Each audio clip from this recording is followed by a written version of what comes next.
Poster তো আগে বলছেন ব্যবহার করা যাইবে না, আবার পোস্টার সাটাইতে পারবেন না, এই কথা বলছেন কেন? আমি মনে হয় প্রথমে একটু বলে দিই। তারপরে আসেন, আপনারা যে বলছেন যে এগুলো 27-এ যান, কাইন্ডলি বিধিমালা লঙ্ঘন শাস্তিযোগ্য অপরাধ। The representative of the people order 1972 এর আর্টিকেল 91B3 মোতাবেক কোন প্রার্থী বা তাহার পক্ষে অন্য কোন ব্যক্তি নির্বাচন পূর্ব সময়ে এই বিধিমালার কোন বিধান লঙ্ঘন করিলে উহা হইবে একটি অপরাধ। You are creating an offense. Election Commission is giving birth to an offense in violation of the আচরণ বিধি। You are creating an offense. And তজ্জন্য তিনি 6 মাসের কারাদণ্ড অথবা অনধিক 1,50,000 টাকা অর্থদণ্ডে অথবা উভয় দণ্ডে দণ্ডনীয় হইবেন। তো এই আচরণবিধি খুঁজে তো পাওয়া যায় না। Who will impose the punishment?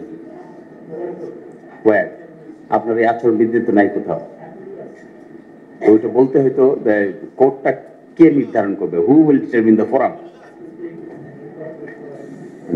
এই আপনার এই বিধান পড়ে মনে হয় না যে আপনি যে শাস্তিটা আরোপ করতে চাচ্ছেন, কে এই শাস্তি আরোপ করবে এই মর্মে আচরণ বিধিতে থাকা উচিত ছিল যে it will be determine in accordance with the RPO. Otherwise এটা পড়ে একটা কনফিউশন বিল্ড আপ হবে এবং একজন ব্যক্তিকে আপনারা 1,50,000 টাকা অর্থদণ্ড উভয়দণ্ডে দণ্ডিত হইবেন, এটা ওই ব্যক্তিটা। আবার পরবর্তীতে খতে বলছেন কোন নিবন্ধিত রাজনৈতিক দল নির্বাচন পূর্ব সময়ে এই বিধিমালার কোন বিধান লঙ্ঘন করিলে উহা হইবে একটি অপরাধ। তজ্জন্য উক্ত রাজনৈতিক দল, what do you mean by that? কোন রাজনৈতিক দল, আগে তো পানিশমেন্ট দেওয়া হচ্ছে পার্টিকুলার পার্সনকে, তাহার পক্ষে বা কোন প্রার্থী বা তাহার পক্ষে অন্য কোন ব্যক্তিকে পানিশমেন্ট দেওয়া হচ্ছে। খতে এসে পানিশমেন্ট দেওয়া হচ্ছে দলকে।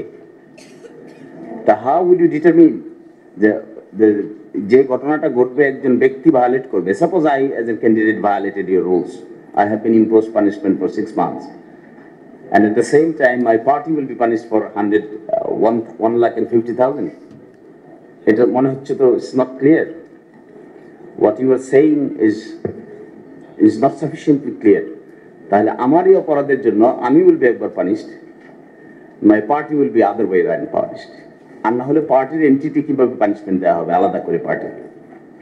ইউনিভার্সাল অ্যাকাউন্ট মানে এক অ্যাকাউন্টে অনেক সুবিধা। এফডিআর এর মতো হাই প্রফিট, সেভিংস এর ডেইলি প্রফিট, অ্যাকাউন্টের মতো ট্রান্সফার ও লোন সুবিধা। অ্যাকাউন্ট খুলুন আজই। That should be determined, otherwise confusion হবে।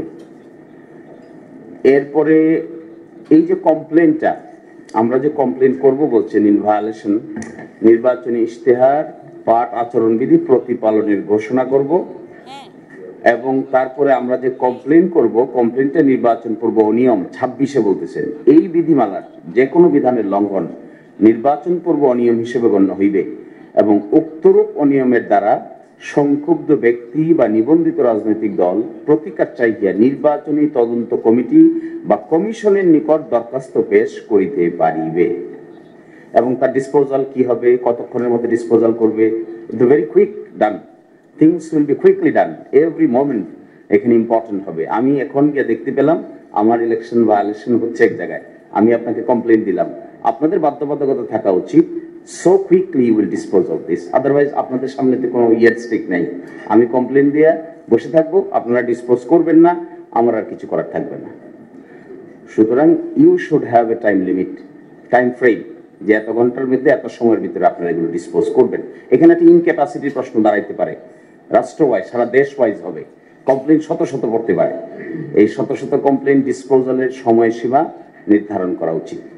এর আগে 24-এ বলছেন, এটাকে মনে হচ্ছে না তো ম্যান্ডেটরি, এটা মনে হচ্ছে একটা অপশনাল কিছু বলে দিচ্ছেন, যে প্রতীক বরাদ্দের পর পারস্পরিক সম্প্রীতি সৌহার্দ্যপূর্ণ পরিবেশে নির্বাচনী প্রচারণার উদ্দেশ্যে রিটার্নিং অফিসার বা সহকারী রিটার্নিং অফিসার একই মঞ্চে সকল প্রার্থীদের উপস্থিতিতে তাহাদের নির্বাচনী ইশতেহার পাঠ এবং আচরণবিধি প্রতিপালনের ঘোষণা প্রদানের ব্যবস্থা করিতে পারিবেন।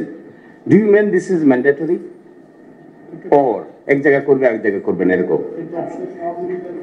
নাকি চাইলে পারবে চাইলে পারবে না? আমার মনে হয় আপনাদের এখানে ইনডিসিশনে ভুগছেন। হোয়াট ইজ আমার আন্ডারস্ট্যান্ডিং অফ ল তে মিন হচ্ছে যে election commission is suffering from indecision. কোথা থেকে আপনারা ইনডিসিশনে ভোগেন I don't know, but you are suffering from some sort of indecision. আপনারা একদিকে বলছেন করিতে পারিবেন, সুনামগঞ্জের করতেই যদি হয় তাহলে আপনারা এটা করবে কে? ডিসি সাহেব, তো রিটার্নিং অফিসার তো ডিসি সাহেব। তো ডিসি সাহেব করবেন, তো চট্টগ্রামে ডিসি সাহেব করবেন, সিলেটের ডিসি সাহেব করবেন না, আবার বগুড়া ডিসি সাহেব করবেন, ফরিদপুর ডিসি সাহেব করবেন না, কেওয়াস হবে। এগুলো নিয়ে আরেকটা ইস্যু বিল্ড আপ হবে। যদি মনে করেন যে আমরা এই বিতর্ক করবো প্রার্থীরা, make it equal to each and everyday, তাহলেই নতুনত্বটা আসবে। আমার ধারণা এই আলোচনাটা আপনারা একটা নতুন কালচার ডেভেলপ করার জন্য এনেছেন, যেটা কনস্ট্রাকটিভ বাংলাদেশের কথা আমরা যে বলছি এটাকে সামনে রেখে, কিন্তু এটাকে আমার বিবেচনায় সকল ক্ষেত্রেই প্রযোজ্য করা উচিত। Let it be discussed in every district. এটাই নতুন প্রজন্মের মানুষের কাছে ইনোভেটিভ কিছু আইডিয়া দিবে আর কি। আপাতত এটাই, বাকিরা আমাদের দায়িত্বশীল।